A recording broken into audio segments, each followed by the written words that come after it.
Hello Fanjakana toa lasa tanimboly mamokatra toa tsy nilaina zezika akory palitao fitafy ny baboly satria ny volofena tsy nafakolikoly kolikoly arena mampahory hanangano afy de tory kily mididikelo ohatrany etoaly filany satria mamiratra nefa fetifety de fandro maro eny hatramin'ny volana matona aza misy foana ny aizina napototry ny mazava kolikoly lefa efa ny vola raha iantezina sy fitaovana de miposy ny sola toetsaina io le mila miova iza no hitarika raha tsy mihevidratsy tonga hatramikilonga efa mila tambiny raha iarany miraka na de iraka tsy mafotra orona tsara ny tany hainao ihany matony lefa manomboka de isoratra iakatra no hoany ambany midina me ambany miariary sy ny satany toresy ny maly androany kolikoly tsisy hafa amy siklona manjava ny marina manaro ny son'olona mitona tofika amy te forma mifiatraika antsy norma mety amin'ny angamba may mitovy amy papilona fanjakana toa lasa tanimboly mamokatra toa tsy nilaina zezika akory palitao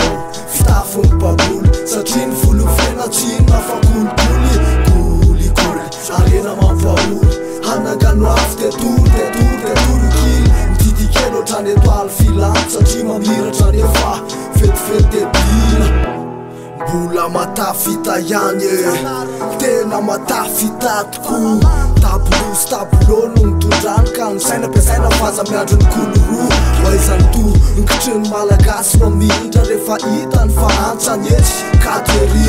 antsa amina lalina mila volanay tamizana satria kolikoly le mavany fonjavity tsy fomban-drazana nefa atao manan-kery nefa hery manampy atsika very rarikitsy ho tanteraka le nofo ratsiko madalery hoe ao arinao mikolikoly asina ministera tery lalana ka tsy hitako zay isorana fofombola foana tiny ho foana iokany amaminy tony raba farany tany nefa inany amaminy vao anaram-bololo soianjakany toa lasa tanimboly mamokatra toa tsy nilaina zezika akory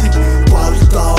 fitafy ny baboly satria ny volofena tsy nafakolikoly kolikoly arena mampahory hanangano afy de tory kily mididikelo ohatrany etoaly filany satria mamiratra nefa fetifety de bila